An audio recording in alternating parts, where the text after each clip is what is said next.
in brightest day, in blackest night. All other podcasts tremble in fright. Losers cower before the power. Oranges lust and blues you can trust. Indigos feel and white ones heal. Yellow scare and green ones dare. That sapphire love and black hands glove will rock your foundation without hesitation. Chad and Mars face evil's might. Respect their power, for they'll make you see the light.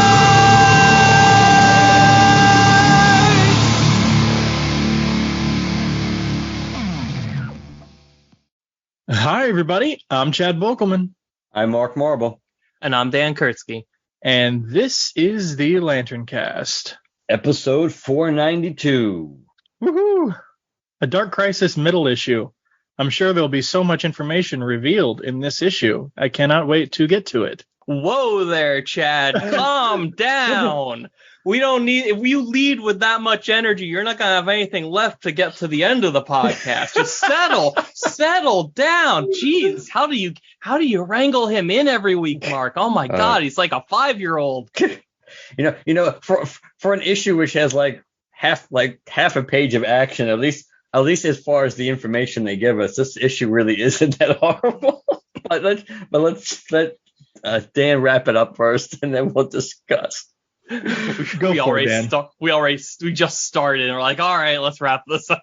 I know. I realized it was a really inappropriate choice of words, or it may turn out to be appropriate. Well, let's find out. So, Dark Crisis on Infinite Earths #4, written by Joshua Williamson with art by Daniel Semper, colors by Alejandro Sanchez, and letters by Tom Napolitano. Barry finds Hal ringless in Jon Stewart's fantasy prison and explains that the Justice League of Earth Zero have always been a nexus for multiversal energy. So Pariah is using these fantasy worlds to trap them long enough to harvest that energy for his own purposes. The two of them race off to try and free Batman so he can help them plan their next move. Back on Earth, the JSA and the remaining Titans have rallied to support John Kent's makeshift Justice League and are working together to save people across the globe from villains and natural disasters. The fall of Titan's Tower was meant to break the hero's spirit, and it takes a pep talk from Alan Scott to pull Dick Grayson back into the light. Because if the world is going to be saved by legacy heroes, then they should be led by the first one. Alan takes Dick, Yara, and John Kent deep below the Hall of Justice to the headquarters of the Justice League Dark, where magic users have been gathering and preparing. There they find both Swamp Things, Alec Holland and Levi Kamei, who believe that everything that's been happening on Earth is uncharacteristic of the Great Darkness, since it's a force beyond the concept of good and evil and doesn't want or need anything. So the fact that it's been controlling villains to attack heroes seems odd and wrong, like something else has corrupted the Great Darkness. While that's going on, Black Adam went to see the Legion of Doom because he believes the heroes will never be ready to do what's necessary to defeat Pariah's Dark Army, so the villains are the world's last hope. But before they can come to an agreement, Deathstroke and his army of villains attack the Hall of Doom just like they did to Titan's Tower. This time, dark energy erupts from Deathstroke's forces, enveloping the entire Legion of Doom, giving Pariah what he needs, and while Kyle and Joe try to fight their way through an army of shadow demons, Pariah reaches his hand through the black vortex and creates a new multiverse. Nice job. Yay! I win the episode. It's a summer event middle issue. But okay, let's discuss. There were some good little nuggets in here. I'm not doubting that. I'm just saying that. No, you're right. There's nothing of there's nothing of by itself. There's nothing of earth-shattering interest or importance, or just in a vacuum in this issue. I mean, it's relatively action-free, other than the villain versus villain fight. And you can make a case on the surface, some of the stuff, even though I guess we're supposed to believe based on some of the covers that were released today that maybe Nightwing has more importance in this than by the time we get to the final issue than we would suspect. But I do think that as far as some of the information that we get, or at least things to make us think about, ideas to make us ponder here. First of all, now don't get me wrong, I don't think in a million years they're going to do this, but if you want to make a case that they're trying to make a case that if you want to build an argument that the Great Darkness is like corrupted by parallax, you can make a really good case based on this issue. By parallax? Yeah, very easily. Why? What? Are you being serious? Easy. Yes. Well, first of all, you have the parallax reference in the beginning when you're talking about when the throwaway moment of Hal dealing with John Stewart, and which we could talk about by itself, the fact that on John's dream world that he would see Hal as parallax. That why would he naturally see Hal as parallax? And that's kind of an odd dynamic. But so that's kind of like that's one direct parallax reference. Then you have when the Swamp Things are talking about how the Great Darkness is not, it's not good, it's not evil. So this seems like it was corrupted. We know that was the magic word that was used when Rebirth came along, that parallax corrupts you. Then you see on the next page, it's kind of like yellow. That text block is in yellow, and you see Sinestro. Now, I'm not saying they're going to do this, because I would be willing to bet you they're not going to do it. But the thought crossed my mind is like, well, we haven't seen now the question would be who. I don't think it'd be Parallax on his own. Somebody would have had to have decided, hey, I'm going to put the Parallax entity into the Great Darkness and corrupt him for whatever reason. But I think you could make it wouldn't be the most illogical connecting of dots to say, well, you can make a case that because they're implying that the Great Darkness was corrupted or is currently being corrupted because he's doing ungreat darkness like things. And he's unaware that he's being corrupted, which would make sense if you were the classic way being possessed by parallax, that you wouldn't necessarily, the way Hal was, you would never know that you were. So I just thought the idea that the Great Darkness was being corrupted, which also, mind you, plays into potentially when we talked about why we thought, why would Pariah be stupid enough to think that he would be able to control the Great Darkness, or why? Well, maybe if he's working with something or someone else, maybe that's why he's so cocky that he can control them, because he already knows that the Great Darkness has been corrupted, that the Great Darkness is already kind of being manipulated, even without the Great Darkness on the surface understanding that it's being manipulated. But. Mark, I think if your theory was any more wrong, your name would be Jim Ford. So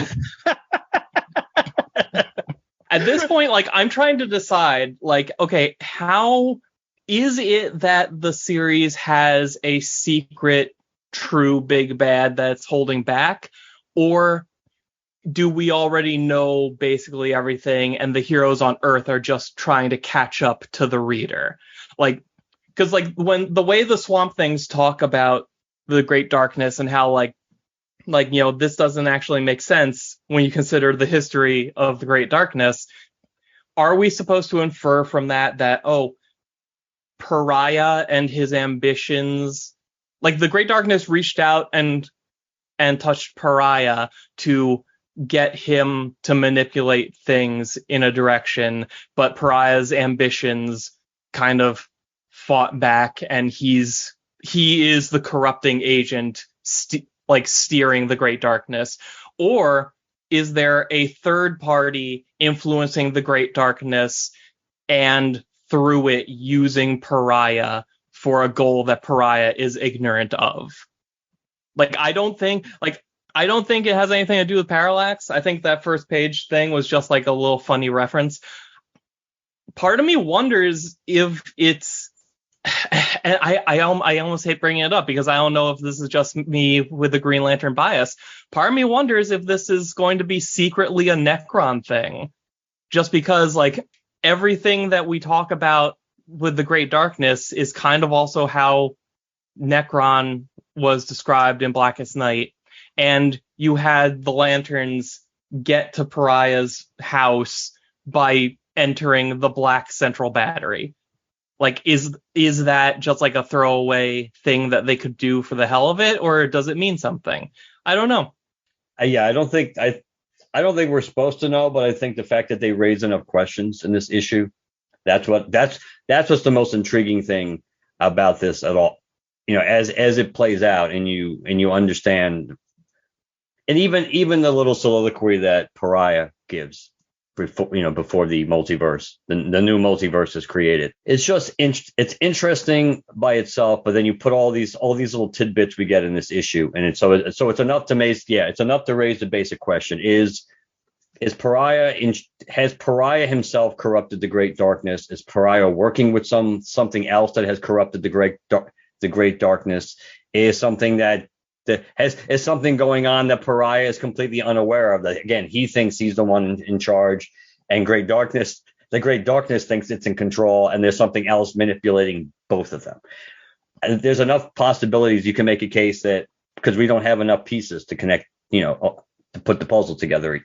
But the fact that it was intriguing enough just to make it seem like, well, the Great Darkness is not really operating like the Great Darkness, so there's got to be something else here. Now, again, you're right. It could exactly be, well, we already know, it is Pariah who is the X factor. And we've seen enough that it is Pariah. There may not be a curveball coming on that front. But it's kind of odd if there wasn't a curveball coming that they would mention that and tell us that then. Because yeah. I mean, I think that no matter what, Pariah is playing it completely straight. Like, he 100% believes that the thing that he is trying to do is the thing that is happening. But like at the end there, where he creates a new multiverse, I don't know how real that is, or like if like I think the cliffhanger reveal of this issue is a lie. I think that whatever he created, it either isn't what he thinks it is, or it's the byproduct of the actual thing that the force driving this story actually wanted. Like, yeah, oh yeah, he wants to create a multiverse. Yeah, whatever, he can do that, because the act of doing that will also do this, and this is the thing that I want. That kind of thing. Yeah, just like in the beginning, he talks about, in the issue, he talks about, hey, guess what? Which could just be viewed as another shot at Hal. The fact that, hey, your fearless leader basically has helped me out, even without realizing it. It's like by doing what he's doing, he's kind of like helped speed up the process of what I'm trying to do. Now, maybe that's exactly true, or maybe again, this is Pariah thinking that he's in more control of the situation than he really is. That he thinks he's getting what he wants out of this, but there's something else that has bigger fish to fry. Yeah, it's like what we saw last issue, where like Pariah thinks those globes are worlds, but Hal touched one. He's like, these are weapons. These are like a power source. This isn't what you think it is. But Pariah's like, no, I'm fixing everything. Right. Chad? Yeah, I just first of all, like, I hesitate even saying this because I can't necessarily base it too much in reality. I think the Great Darkness is potentially more powerful than Parallax, which is why I would disagree with it being able to corrupt it. But then again, what we know definitively about the Great Darkness is still kind of up for grabs. Like, clearly it's always existed. So is it this sort of, nebulous thing that's just always been there and doesn't necessarily lean one way or another until someone grabs the energy and starts pushing one way or the other? I don't know. It's been a long ass time since I've read the Great Darkness saga. So I don't know. But part of me feels like the Parallax thing doesn't make sense to me based on how I think about the Great Darkness. But again, I can't back it up. The moments that I enjoyed in here, every time Alan talks about Gotham, it just makes me want something. Like, just give me something that's like that period where either Bruce is a kid and he's listening to his dad tell stories about Alan, and we get flashbacks, or we get interactions between Alan and Thomas, or like, I don't know. Just, I want something in that sort of interim period between Alan being Gotham's hero and Batman being the Gotham hero. And it just makes me want it more and more and more. Chad, have you ever read that, I think 3-issue run of Detective Comics about the I got it when Tim killer? Sale passed away. Yeah, I got it off eBay when Tim Sale passed away, so I read it recently. Yeah, like, I love, like, that whole thing it's a present day story about Alan and Bruce going around solving a mystery together, and it's like rooted in this like this respect that Bruce has for him, because this was literally his dad's hero. Like towards the end of that story, like we see Bruce looking at like a photo album or whatever of little kid Thomas Wayne with Alan Scott, because he was in like the Green Lantern fan club or something back then. Yeah. So good. Yeah, I keep thinking about that and like, you know, the possibilities, and we don't have to go down this track, but like the possibilities of what was Gotham like. Did Alan save Gotham? And then after Alan was gone and before Batman rose, it just kind of sunk down into poverty and despair. Like, what was it? What was the fight like in Gotham for Alan? Like all that stuff. But regardless, the other thing I think about here is Mark alluded to the stuff that was released today, which is the cover, several of the covers or I guess all of the covers for Dark Crisis on Infinite Earths number 7, which we see all about Nightwing all the time. And we get that a lot, obviously, in some of the issues we've already read, including this one. I think unless you are either A, already a big Nightwing fan, or B, and assuming if you're A, you're also B, currently reading the Nightwing series, Nightwing being made the center point of this or coming up to it is not going to read right to you within the confines of Dark Crisis by itself, if that makes sense. Yeah, because I mean, I understand, like, as soon as I saw he was front and center on a cover with the multiverse surrounding him, it immediately clicked what they're doing, because this story is focusing so heavily on legacy characters and their role in the expansive DC universe. And Nightwing is, like, this story calls out, he was kind of the first legacy character. He was like the first sidekick, the first one to carry on what the adult hero started. And this miniseries kind of puts him at the forefront, but I'm not sure how to describe it. It feels like the Dark Crisis miniseries spends so much time trying to establish a mood and a tone of its world that it doesn't world build enough. Like, it wants you to understand that everything's coming apart at the seams without the Justice League to keep an eye on it, but it hasn't really emphasized the importance of the characters who carry on the Justice League's legacy, when that is supposed to be one of like the core themes of this story. Yeah, and that's why I mentioned the Nightwing series, because look, when I say you're not going to get Nightwing's importance, I don't mean like his cosmic importance or whatever like that. I'm referring to, like, am I a Dick Grayson fan? Yes. He's not my favorite Robin. That's Tim Drake. But like, I just, casual enjoyer of Nightwing. I fucking love the current Nightwing series. It is at the top of my DC to read pile, if not all of my comics read pile.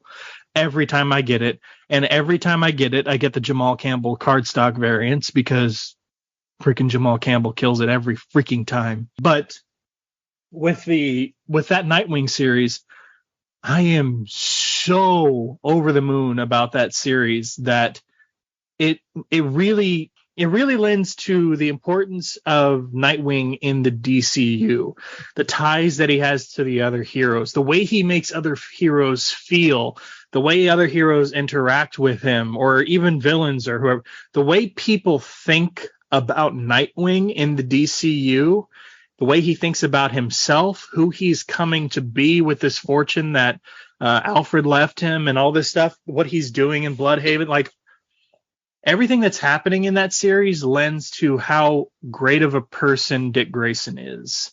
And I love this series for it. So when I can sort of be reading, because I'm not fully caught up on Dark Crisis, the full event, like all the tie-ins and the Worlds Without a Justice League single issues and all that stuff. I need to get caught up. But I think I can read Dark Crisis enough in a vacuum that where I can see how, if Dick's not one of your favorite characters and you don't already know this about him, and or you're not reading this current Nightwing series, you may not understand or really grasp why we're going so Nightwing heavy here. Well, it's interesting that you say that, because I think this book leaves a lot to other books to fill in without explicitly making it clear that you should be reading those other books. Like an example in here is when the villains attack the Hall of Doom. They just sort of explode the wall and walk right in, and Lex is on the ground saying like, hey, why didn't the alarms go off? Well, I thought we just got these installed and up and running. And Captain Cold is like, damn it, that the Flash. And they just kind of let that pass. But if you're reading the Flash book at the time, it has you get to see like Wally and Wallace going on patrol, which for them means circling the Earth a few times, and they come across the Hall of Doom. And Wally's like, hey, yeah, no, this is the Hall of Doom. Like every now and then somebody tries to build another one of these, and I just kind of find them. So whenever I come across them, I just go in and disassemble a bunch of stuff and scatter the parts through the swamp just to make life hell for them. And then it shows him doing that, and then they move on. So the reason why the Deathstroke's army gets the drop on the Legion of Doom is because of like a 2-page aside in an issue of Flash that was really funny. Gotcha. And some of the cover reveals for Dark Crisis number 7 just prove why I made Mark Reed world's finest. Not that you knew that. You get. I called it. you get a slight pass on the relevance, but it doesn't change that the story was crap. But yes, it looks. Timing wise, yes, it looks like it's gonna be a smart plan that assuming that again the covers really are not misleading for what happens in the story. But Mark's wrong. That World's Finest is a really fun book. Agreed. Not that hard. 2 against 1. Silver Age goofiness is great. I really want that. Sampray, or however you say his name, Nightwing cover for number 7, but it's a 1/100 foil stock variant. So, yep, not getting that.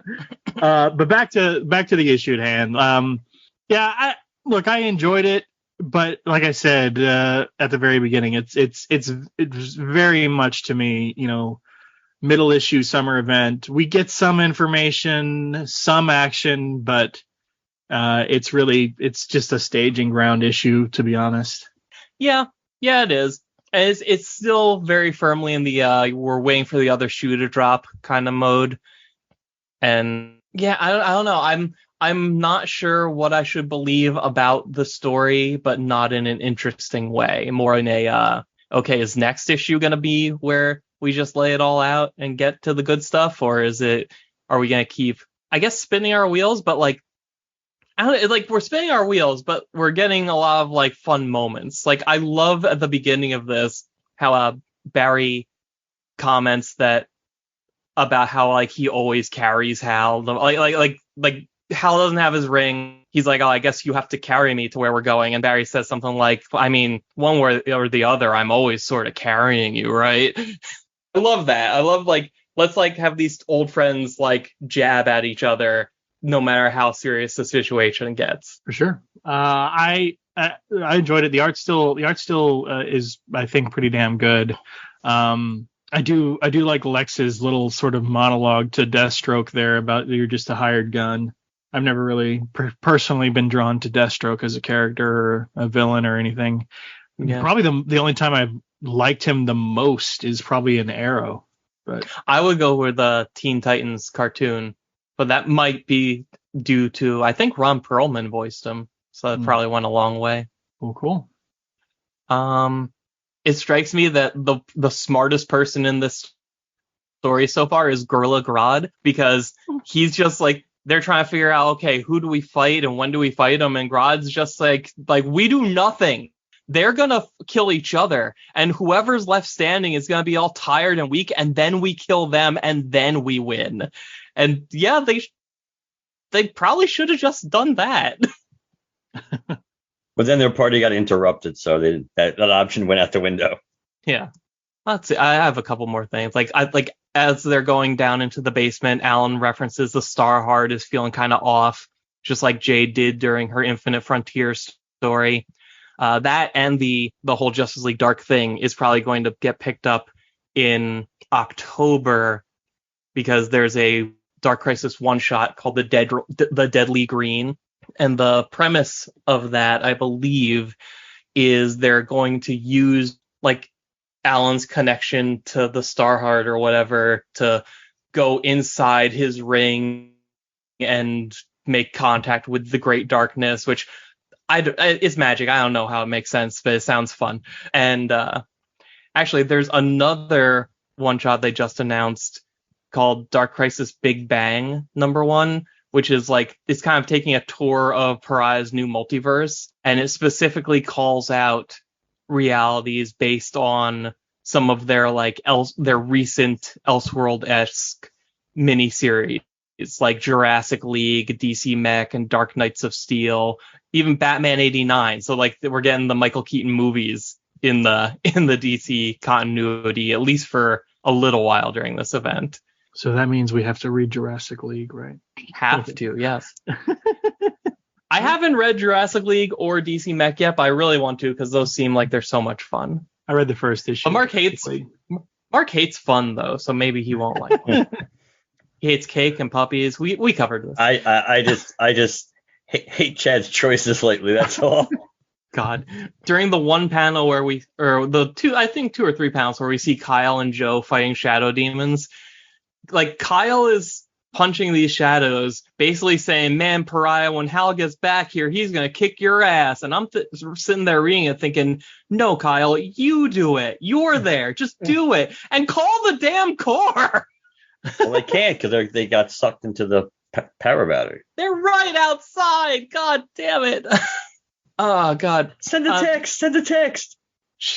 The only other note I have for this issue, and I don't know even what to think about this because it feels like the most like, oh, by the way, kind of retcon. Did Lex Luthor just retcon out the concept of the Omniverse? Because like what did he say? What was the word? Because like they're talking to Black Adam, and Lex is talking about how like, oh, you know, his time working with the totality is like exposed him to the truths and lies of the multiverse, including he says the idea of the Omniverse was false. It created an imbalance in our multiverse, which I believe Pariah has been manipulating.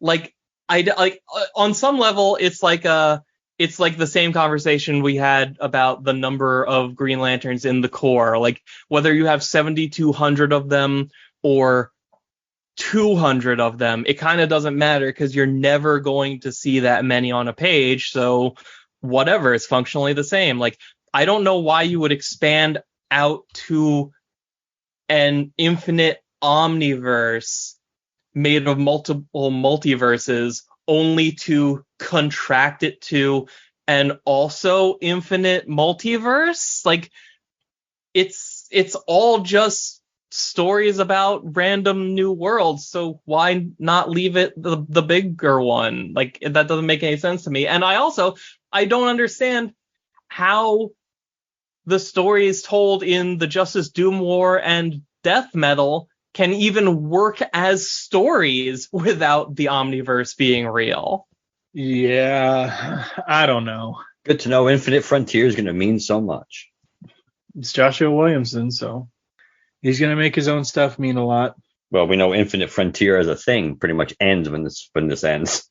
Yeah. So it's like, yeah. So I never really thought Infinite Frontier was really. It didn't really resonate with me. It didn't really sound like it was going to make a lot of sense, or what was the real point of making the huge differentiation between this version of the multiverse and the previous version when it's still just multiple universes. It's just more of them. Infinite. It's even more worlds now, except Alan Scott's gay in all of them. I don't know. I feel like both Infinite Frontier and like Justice League Incarnate, like there was some cool stuff that happened in all of those, but like they almost like a Robert Venditti-esque type story. It's just like some of that was cool, but they all kind of ended on a whimper, didn't they? For the most part. But this whole the whole, the infinite frontier thing is just that was what this whole initiative basically was supposed to be in this new era of DC, which ended up lasting for it'll be like 2 years max before we roll into the dawn of DCU, which probably won't even last a year before it's something else again too. So yeah. Well, I have to wonder how much of that was out of their control since they've been bought and sold by different parent companies twice in a very short amount of time, which comes with like lots of new demands from new bosses who have no idea about their business. So I don't know. I'm not saying all the blame is off of their shoulders, but I don't think it's as simple as, oh man, these comic people don't know what they're doing. Yeah.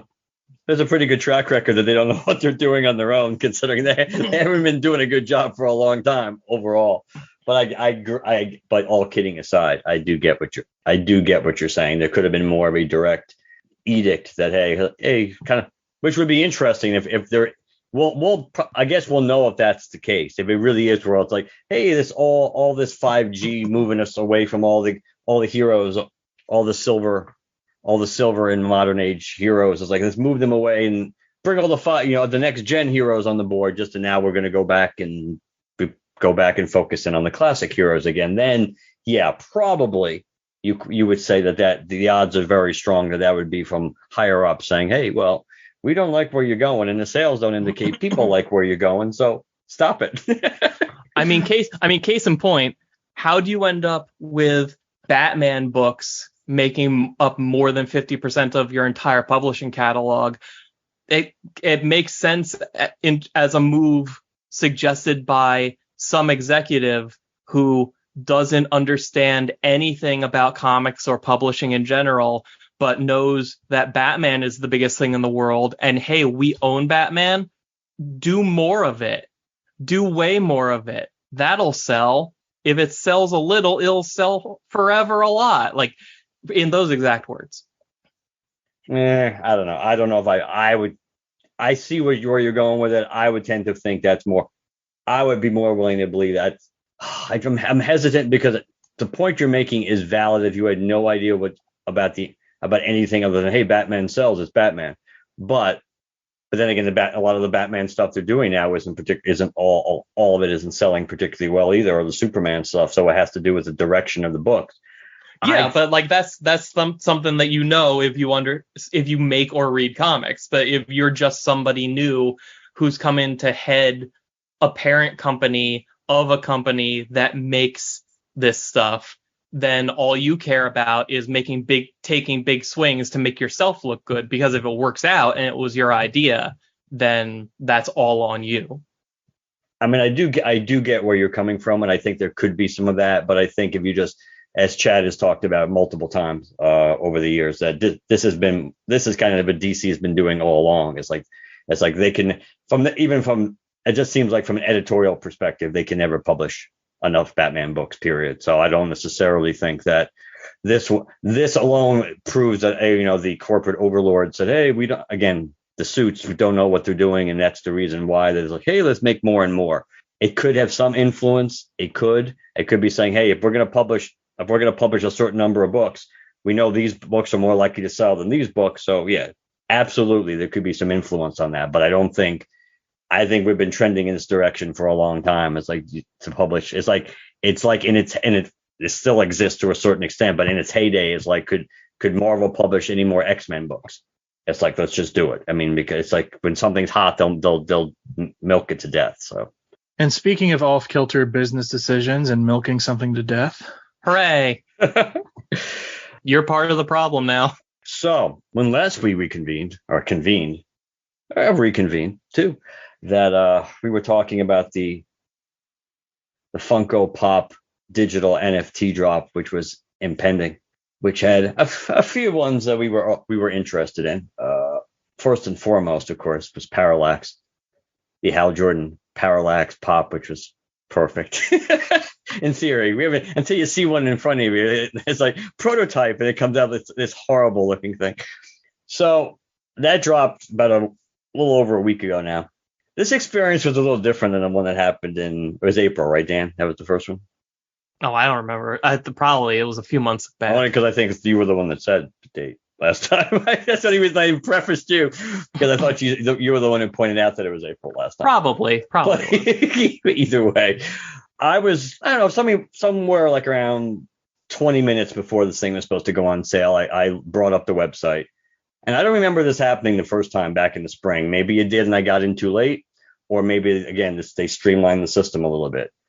Around 1:48, they basically, because I didn't notice it till like 1:50 because I wasn't paying attention to that window, and it didn't make any sound, that they basically gave you the opportunity to go essentially into a waiting room to continue your countdown. It was like a waiting queue, a virtual waiting room. So as soon as you hit 2:00 Eastern, it was going to take you into the actual default queue where it would hold your place. You'd get a place in line, and then the countdown would begin. So I didn't notice that the first time around, but it did do that this time. So I wasn't really expecting to get a shot at anything, but it's like when Jim and I used to do the Comic-Con tickets. It's like sometimes you actually get in to buy tickets, and sometimes it's just an endless loop. But I wanted to see what the process was. So I got in. At first, it didn't seem very promising because like the first number they gave me was like around 51 minutes approximate wait till I would have a chance to buy something. And it actually went up to like 53. But then it started dropping steadily. And unlike what happened like 6 months ago, it continued to drop steadily. It wasn't where you like they tease you and then all of a sudden they add 20 minutes to your wait time. No, it continued to drop and drop and drop. About 10 or 15 minutes into the process, I think it was like 10. That's when they started giving you the updates on the screen of like how many packs were still available, the standard 5 packs. And of the deluxe packs or whatever, the ones that are 15 card packs were available. And it kept counting down and counting down. And it became pretty clear as time was winding down that I was going to have a shot to get something. Because, the standard packs were going pretty quickly. They were gone, I think, with like 3 minutes left. But I think there were like over 14,000 deluxe packs left. So I got in. And the interesting thing is, which you have to give them credit for, they limit the amount of money you can spend on packs at one time. You could only spend like $60 at one time. Because when I went in, even though technically they had told me that the standard packs were gone, maybe because it was just a percentage thing. Once you drop below a certain number left, they'll still register as having like 0%, even though technically you have a couple, or they were in somebody's cart and they got freed up. There were like 9 standard packs left when I got in, and I added in 2 of the deluxe packs, and I said, "Oh, I'm here. What the hell? Let me throw in a standard pack. Go for broke." But it wouldn't let me do it because it said you maxed out. So 60 was the total. I bought the packs, and it's an interesting experience. Of course, the way things turned out in this, I wish I hadn't bought anything because we didn't really need to get what we wanted, because for some strange reason, maybe because the quantity of these. Maybe because it's so early, maybe because the quantities are greater in these the digital redeemable Funkos, but they were pretty cheap. Even on eBay, they were cheap compared to what the Kyle Eradicator wave was. But when the packs I bought, I did get one redeemable one. I did get was that Earth 23 Superman, Chet? Is that Calvin? Yeah, Calvin. Yeah. Yep, President Superman. President Superman. So that is the redeemable Funko that I got, which wasn't bad for 2 packs. Jim actually had forgotten that was the drop date, but we were talking, and because the countdown of packs was still so plentiful, he got in, and he ended up, I don't know how much he spent. I don't know if he got 2 packs or just got 1, but either way, he ended up getting Connor. He got the Connor Hawk redeemable one. And then afterwards, we were looking at the Atomic Hub site, and you found Parallax was like dirt cheap. Even today, Parallax is dirt cheap. As Chad will attest to, and Jim could attest to better because he's the one who went through the process too. Just trying to set up based on currency and setting up the ability to actually buy something, because it's not like you can just use a credit card. It's not like you can just hook your PayPal account to this. It's a conversion. It's digital. I think Jim used crypto or something. Either way, I know. Trust me, it was a pain. The whole process to try to buy an Atomic Hub is the worst part of this. Nothing to do with buying and getting the packs on drop.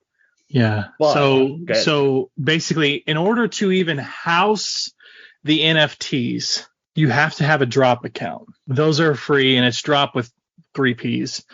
But you can pay for like $5 or whatever for your personal address on drop, whatever. Then to see the NFT and trade them back and forth, you have to have an account on Atomic Hub. If you want to buy them from somebody, it's also going to be through Atomic Hub. In order to buy them on Atomic Hub, you have to have one of 3 accepted crypto account things.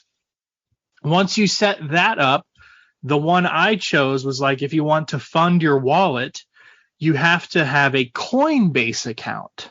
And the Coinbase is what you would connect to your method of payment in order to get funds and stuff to buy all this, whatever. I bank with University Federal Credit Union, UFCU, not an accepted vendor. PayPal, not an accepted option. Cash App, Venmo, not an accepted option. So basically, in order to do all of this, house the NFT, buy the NFTs if you want them, have the funds to buy the NFTs, you basically have to create 4 different accounts. Yeah, which is ridiculous. Bless you, Jim Ford, for doing it. Yes, because I couldn't do it.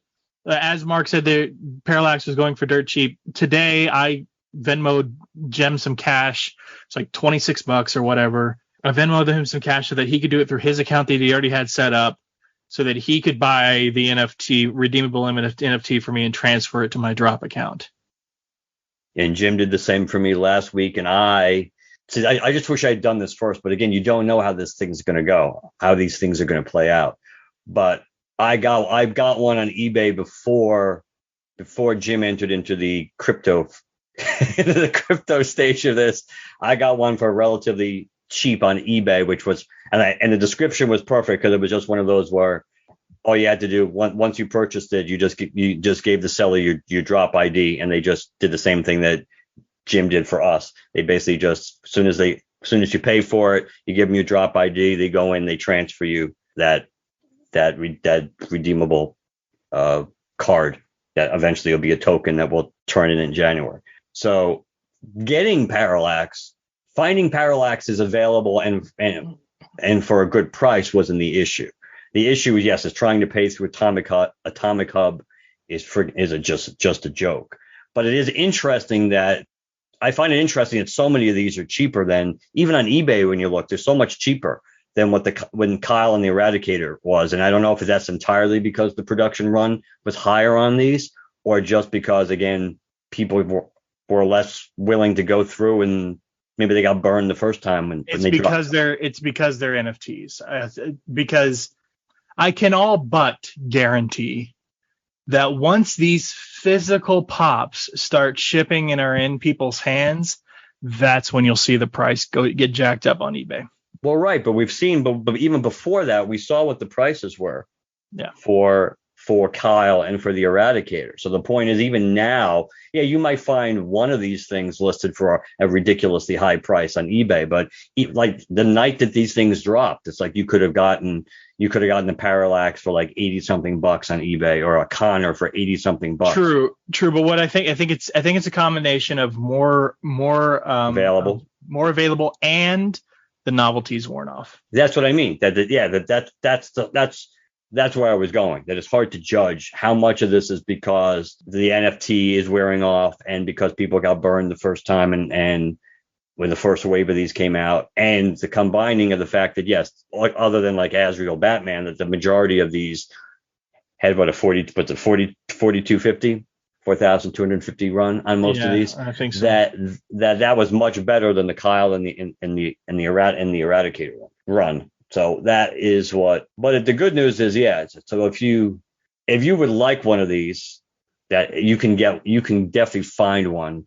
Even on eBay, you probably can still find one for an affordable price. But yeah, if I'm going to get rid of President Superman, yeah, I'll wait till I have the physical pop and then just sell the pop.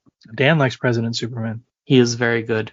Yeah, it's pretty cool. I mean, obviously, I wish I'd gotten Parallax, just because it would have made life so much easier. But yeah, I don't know which one. I mean, obviously, in a dream, you would like the Azrael Batman one. But I mean, of the ones that were realistic, I guess President Superman pretty much was probably the next best one for me. I know Chad would have preferred Connor, but Yeah, I there were two from this wave I wanted, and it was Parallax and Connor. Mark fed the beast, y'all. I didn't. Well, to a lesser extent. I don't know if Funko. I wonder if Funko gets a cut of the NFT sales on the secondhand market, like through Atomic Hub. I doubt it. Yeah, but I did find I thought it was interesting in a positive way that which actually makes sense, that they do limit how much you could buy, at least at one time. I thought I hated this when I found out that the NFT promotion was happening at all. But the more you guys talk about it, the worse it gets. Like, to that point, like, even when there's a silver lining to it, it's rooted in a different frustration, because it's like, yeah, is it a good thing that they limit you to what, $60 or something per whatever? Like, yeah, that's a level of restraint I didn't expect. But at the same time, it's embracing the notion of scarcity of a infinitely repeatable digital thing that shouldn't be scarce at all. Like, okay, you just don't have the super special cards show up in those packs, but like, there's no actual limit to the pack. Like, God, I just can't stand it. Like, everything about this entire process on every level is a fucking scam. Like, crypto is a pyramid scheme. NFTs are a market that are already in the toilet, and like, all of it is just like a massive mountain of bullshit that no one should ever even consider trying to climb. Like, was this worth it? No. You guys did this. Was this worth it? It wasn't. My answer would be, based on the way things played out, though you would never. Again, that's why they, as Oscar said to Felix in the Odd Couple in that great episode, is like, no, there's no such thing as a sure thing. That's why they call it gambling.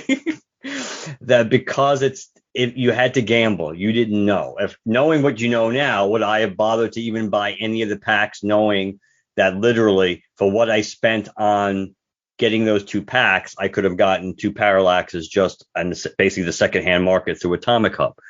No, I wouldn't have. I wouldn't have done that. So I would kind of regret that. But then again, if Jim wasn't able to and wasn't willing to go through the nightmare of setting up an account that would be viable, so to purchase things on Atomic Hub, then we'd be down to eBay as an option. And again, you can make a case. You could make a case getting one on eBay for a decent price is still not. It's close enough. And because I got President Superman, it's easier to say, well, I potentially can just turn him around and more than make up for the money potentially that I spent on the packs. And mind you, one thing I didn't mention about this is that when they did the first drop of this back in April, it was all the packs were gone before 3:00 in the afternoon. Started at 2 Eastern. Before 3:00, it was sold out, which is why I never got a chance to buy anything. These things were still available like at 5:00 at Eastern time, because I went back in. I went back in at 5:00. And well, you know why? You know why they didn't sell out, right? I mean, they did, but not so fast. But go ahead. Yes. Well, because they saw Parallax didn't have those pearly whites. Thank God. If there was some teeth, if Parallax had a big toothy grin and was holding like a toothbrush in one hand and a Construct toothpaste in the other, those, like, they would have been just gone. No. But yes, I agree. The experience wasn't as horrible as I expected, in all honesty. But yes, would I have wasted the time to go through? It's not. I mean, I don't mind going through the process, but as far as what I actually have pulled the trigger, now mind you, I have some, for what they're worth, which is nothing. That some of the digital cards are kind of cool, because I got like some of the Alan Scotts I got were cool and Black Hand and things like that. But yeah, would I have done it overall? No, I would have just waited. But you didn't know, because the Eradicator is, as an example, is still a pain in the ass to get. Kyle isn't bad at all. Even now, Kyle isn't bad. If I really wanted a Kyle, I could have gotten a Kyle on Atomic Hub pretty cheap. So you just didn't know. It was a crapshoot. So that's why for me, if I wasn't Parallax, I wouldn't have done it. But it was worth rolling the dice just to see if you could get something. And considering, I mean, the number of packs that Jim and I bought, that we both ended up getting one of those, redeemable ones. We did fairly well odds wise, considering. Speaking of Funko, I should probably pull that information up. Wanted to get that information out there. There are more Funkos to be had out there for everybody if you are looking. New York Comic Con is coming up upon us very, very soon. I believe it is October 6th through the 9th, I think are the days, if I remember that right. I believe so, yes. And there will be 2 Funko-related items that have lantern-based stuff in it. So we have a soda figure. That's the ones that come in the aluminum can. Those are going to be a Jon Stewart soda figure. There's a regular one that's just Jon Stewart with his ring. And then we have another one that has a battery, the ring, and then I think some energy coming off the ring, if I remember that right. And he glows in the dark, doesn't he? Yes, and it glows in the dark. So that will be a shared exclusive with GameStop. I think some people have a hard time understanding what shared exclusive means.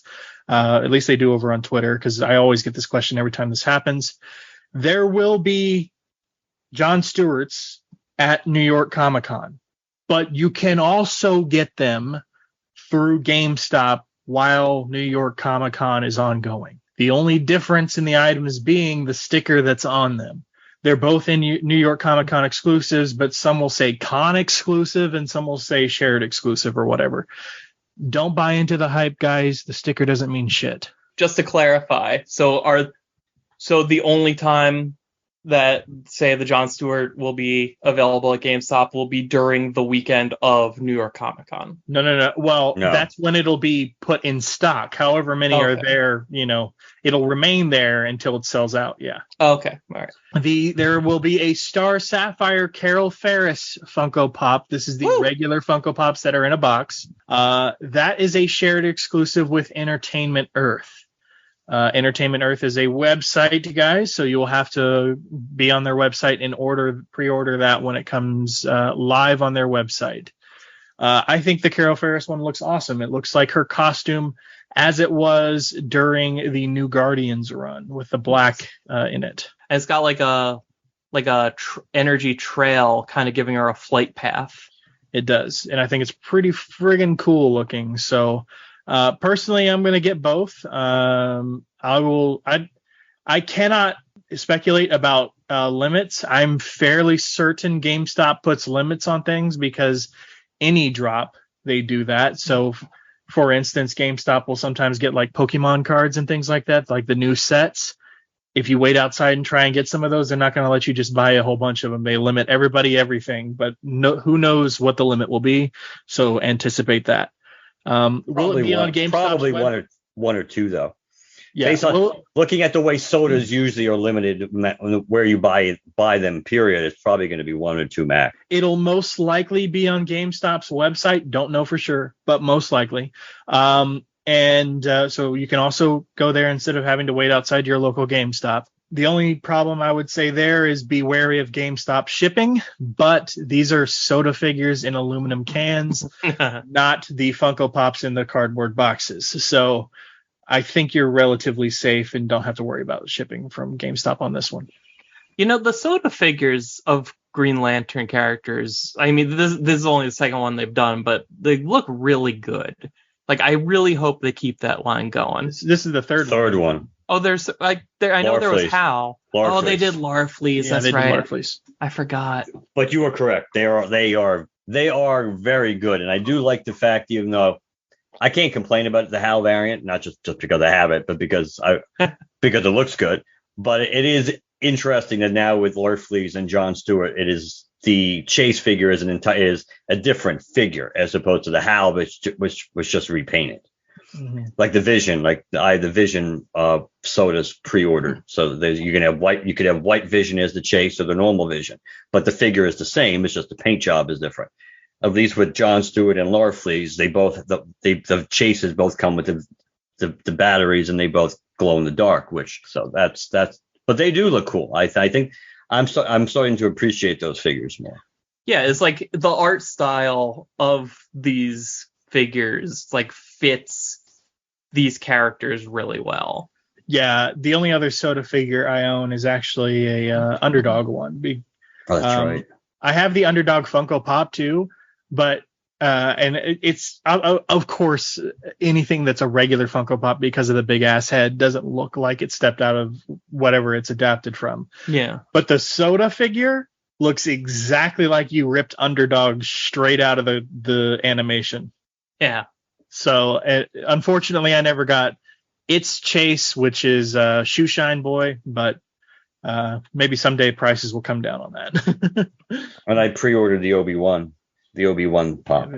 So is that the one, or is it a Soda figure where the Chase variant is him as a Force Ghost? Yes. Yep. It's cool. Classic Episode 4 Obi-Wan, and yeah, the Chase is Force Ghost Obi-Wan. So that was worth to me rolling the dice and doing ordering the 2 limit that you can pre-order on Big Bad. I did that. So try to keep my streak alive, since that's the order of 2 that I got the Hal Jordan, the White Lantern Hal Jordan from. Nice. And before we turn Dan loose to talk about his upcoming projects, since we're on the subject of figures, I wanted to give a good quick shout out here to Russell Clark, who is the guy that does all of those Green Lantern posts over on Twitter about the stuff that came out that day, the day-to-day posts, and tags us all. Russell sent me a very a belated birthday gift. He didn't tell me what it was. He just asked for my address, so I gave it to him, and it arrived a few days ago. And I opened it, and it is the Jessica Cruz DC Multiverse figure. Nice. So I finally have that, and that was awesome. And really generous of him, if you look on the aftermarket, at how much this freaking figure is going for. So thank you, Russell. That was completely unnecessary, but I really appreciate it, because it looks damn good on my wall next to Kyle. Do we sing happy birthday to Chad again? No. No, it's freaking September. My birthday's in April. But cool. Dan, thanks for coming on. We really appreciate it. I know you actually recently stopped doing the monthly recaps, right? Yeah, it was getting to be too much, especially after maintaining a weekly upload schedule for 17 weeks. And I just needed to get away from any sort of fixed schedule and just sort of let myself recharge while I work on projects slower. And you didn't say it on that video, but I mean, in a way too, you come on here relatively regularly to talk other things too, so you kind of get it in a way. Yeah. I mean, it's I definitely go off on more tangents with you guys, so I probably cover like a broader spectrum of topics than I otherwise would too. So that's good. Like, hopefully people are continuing to follow me over here.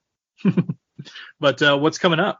The next thing that I'm working on right now is the I believe 4th question and answer video, where like a lot of people had a lot of questions, so it's taken a little while and it's gonna be a long one, but it's Star Trek Away Team. Yeah, that's in there. Shut up, you'll get it. But in the meantime, I just posted a pair of Red Lantern videos that I'm very proud of. One talking about the Charles Soule Red Lanterns run, and another focusing on the entire New 52 Supergirl series that led up to her becoming a Red Lantern, and seeing how that experience changed basically the way she's decided to live her life afterwards. And I don't know, everything that touched the Red Lanterns in that span of time is really interesting, and I keep going back to it in my head. So the fact that I finally got those videos done and out was just like it's just a massively good feeling to hit publish on both of those, and so far people seem to like it. So if you're listening to this and you've heard me or Chad talk about how much we love that series, that Red Lanterns run with Guy joining the team and all that stuff, take a trip down memory lane and watch that video and let me know your feelings about that run of Red Lanterns, that group of characters who, the more I think about them, Guy and his little group there, his little biker gang of Red Lanterns is one of my favorite groups in all of Green Lantern. And more people should read that run to find out why. So yeah, so go on over to youtube.com/c/mosaic comics and, just chill out and have fun loving Green Lantern and occasionally other things. You didn't give the Peter Milligan run enough shit. I know, and I thought about it, but I'm like, it's not your brand, I know, but whatever. plus one of the people in the comment, like, I did mention how I didn't like the Peter Milligan run in the comments, and then the next comment was like, oh, that's where I started reading. I liked it, and I'm like, God damn it. Every comic is somebody's first. It is. As long as it gets your foot in the door and makes you interested enough to keep going, it's a good thing. But I question your sanity if it was Peter Milligan's Red Lanterns. God. Well, thanks for coming on, Dan. We really appreciate it. Nice. Yeah, it's a nice operation you guys got here. I pulled it up. There's a website called Podvine. And I occasionally, get requests to host our stuff on different platforms. Our stuff is already over there, but I finally claimed our podcast. Like, you can create an account and then claim what podcast is yours and all that stuff by, I guess it sends a code to the email associated to the podcast on file or whatever. So I finally created an account for myself and claimed creative credit, which just had an episode, by the way, but also claimed the LanternCast. As of right now, not including this episode, we have 592 episodes. The average episode length is 1 hour and 31 minutes. And the total podcast duration, if you were to listen from episode 0 to the most recent episode up, which I believe is Swamp Thing, you would spend 907 hours and 7 minutes listening to the LanternCast. That sounds about right. And if we edited out Chad out of that, 20 hours tops. God. Remember when you used to just re-listen to the entire thing from the very beginning over and over again? I've been playing with doing that again, but no thanks. I don't have such a job where I can just tune out my mind. And anytime I listen to somebody talk about something, I have to listen to what's being said. So I have to listen to music or something while I'm working. Well, Chad, episode 500 is getting kind of close, and wouldn't it be nice to have an all-encompassing montage clip show of just everything from the last 500 episodes? No, thank you. Dan, thanks for coming on the show. Really appreciate it. Good night, everybody. Oh, okay, bye. Hey, great. Hey, Mark, where can people contact us? I was about to do that. Well, funny you should mention that. LanternCast@gmail.com, and the website is LanternCast.com. You can follow us on Twitter, like us on Facebook, #GLCast to track us down. We're on Apple Podcasts, Spotify, and Stitcher. Please leave us a positive review on all platforms you listen to us on. Last but not least, if you'd like to leave us a voicemail or text, 708-LANTERN, and let us know what you think. Good night, everybody. Good night. Good night.